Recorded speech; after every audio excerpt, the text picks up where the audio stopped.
it's going to tie in at different points, further back or closer, depending on the height of that soil. So the best thing we could do is get that dirt leveled off and leave a little bit of a ditch line there and go from there if we possibly could. If the homeowners would be agreeable to that. And we're talking about 2 homeowners, Mark? I don't know. I didn't research the. 2 property owners here, rather.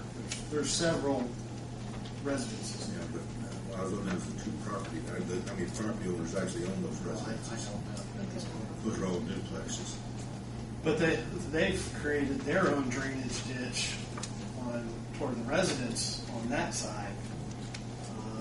So leveling that off and messing with that drainage is also going to be a potential issue if we just decide what will happen.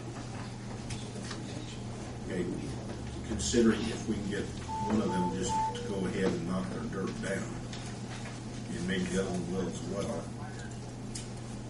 that resolves a lot of issues, correct? Let me make a suggestion. Tim, tell me if I can or can't. Can this board approve this tentatively, this agreement? And before we act on it, see if we can talk to the property owners and if we can get the mounds removed. We'll not do the contract if we can't get the mound moved so that we don't hold the project up in development, because we're pushing the timeline for next year. I don't want to lose another month if I can't get this worked out. Can you approve it tentatively? If we can't get the dirt mound moved, we continue with the project. I don't If we think we have can't get it much choice. moved, What are we approving? I still don't understand how we got to 80,600 from 67,330 on May 11th for dirt that was already there, and now has to have another $10,000. It wasn't for dirt that was already. It wasn't there. for dirt. That was Well, for. I know, but it says May 11th, 2009. So this was to change it not to exceed from the original 67,330 on May 11th, 2009. And now they want another $10,000 for something that they said May 11th they do for 80,600. There's no change from May 11th, is there? there's a route the survey. scope of service there is, yes. What's that? The scope of services are because on May the 11th, they didn't know the dirt was there and they weren't planning on having to redo the plans. They weren't That's what planning I'm saying. So they didn't come and look at it, is what you're saying. No. They were No, because all they were doing at that time, Steve, was they were doing a very simple route survey for the right-of-way portion of the project, which didn't require any field collection whatsoever. This is what they're coming back with now. They have to come out and recollect field data. They got to rebuild the surface and then tie their road project into it.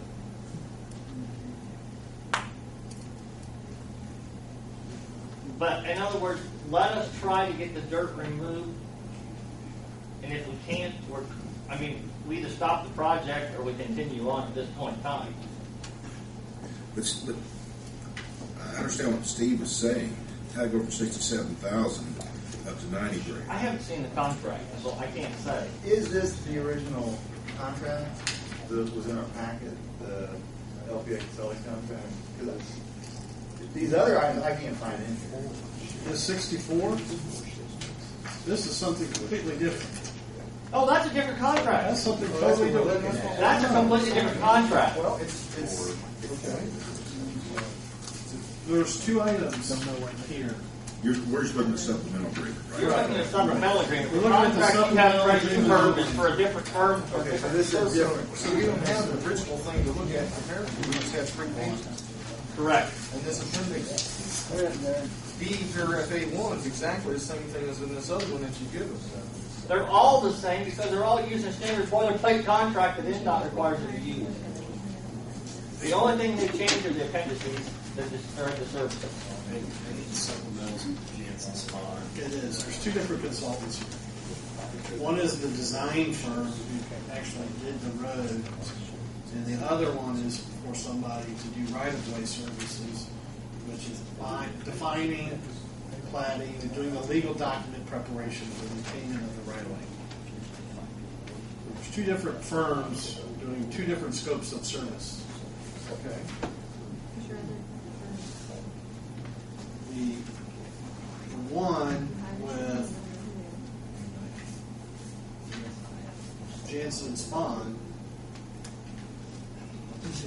is the one that was the original design contract, the went out, they did the survey, they designed the road. In between the time the design was done and now, this additional cost was put in. But if we can get the dirt leveled off, there would be no additional expense for the original agreement. Were the roads in that development and pads built at the time the survey was done? Oh, yeah. Yeah. Okay, so, Yeah, Gary, we'd probably have to go out, you and I'd have to go out, we'd have to get it back. We have to specify what the cut would have to be so we can get the elevations back to what they were right. prior to the dirt mound being Yeah, there, so that the existing topo would correspond to what they had in the original survey. And, you know, I'm sure the way the board feels and the way I feel, I ain't spent over $10,000 for somebody decided to put up a daggone dirt dam, you know, to form a ditch. You know, that wasn't ours.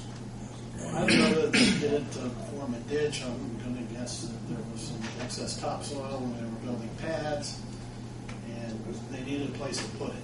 I'm sure we could, city could use some And that topsoil. Topsoil mounds are usually the way that they spoil that dirt because it's not good for anything else. The gentleman from Ohio, I think his plans were he wanted to isolate the subdivision. He had some grand plans. Part of that included building that mound.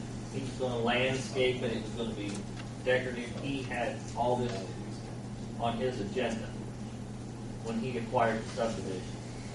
I don't think he anticipated the economic downturn, which resulted in his financial failure, and therefore the whole project went away that he had proposed.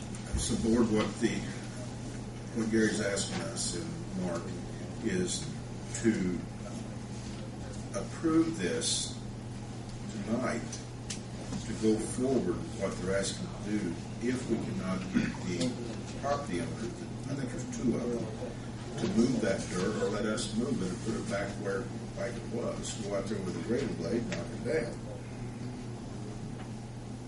Because if they don't, they're going to have to survey it again, run different plans to see what we can do with the road to match up with that dirt mound they've stuck in. It needs to be removed. It's not just graded down because because if you just grade it down, you're either going to put it in the right of way and it's just going to have to be taken out to create the ditch And when the road's done, or you're going to mess up the drainage between the house and where you knock that down, and you're going to have drainage problems in your backyards. It needs to be removed completely. For the drainage to be right. For the drainage to be right. Not residents. It's not just push it down. Otherwise, we'll be paying for additional quantities of removal when we do the road. Hopefully, we can talk to the owners and get them to agree to that. We'll get the whole their stuff. It's good topsoil. A lot cheaper than paying for it. So we're looking at removing the dirt right Yeah, now, and we'll have to. using the existing survey. That way, we wouldn't have to get into another $10,000. It might be $2,000, not $10,000. I guess I'm okay with that, then. I'm still confused, sorry. Why not these two? I mean, I got two things here talking about the right of way and the motor board and Sand Creek.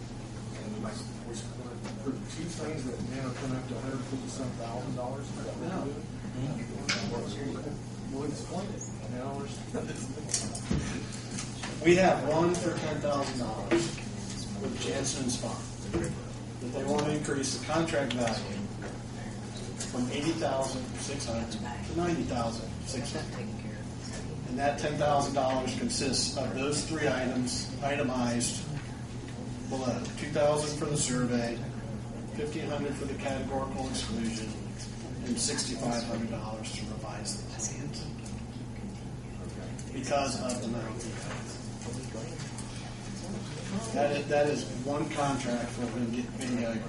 So if we take the mound down, we don't have to worry about this $10,000. If the mound finds a way to disappear and we've got all the agreements to work on private property, then yes, this will go away. If we can make the mound go away. So your suggestion is, We could easily spend more than $10,000 to make the mountain go away. We could. in theory, it might cost us $15,000.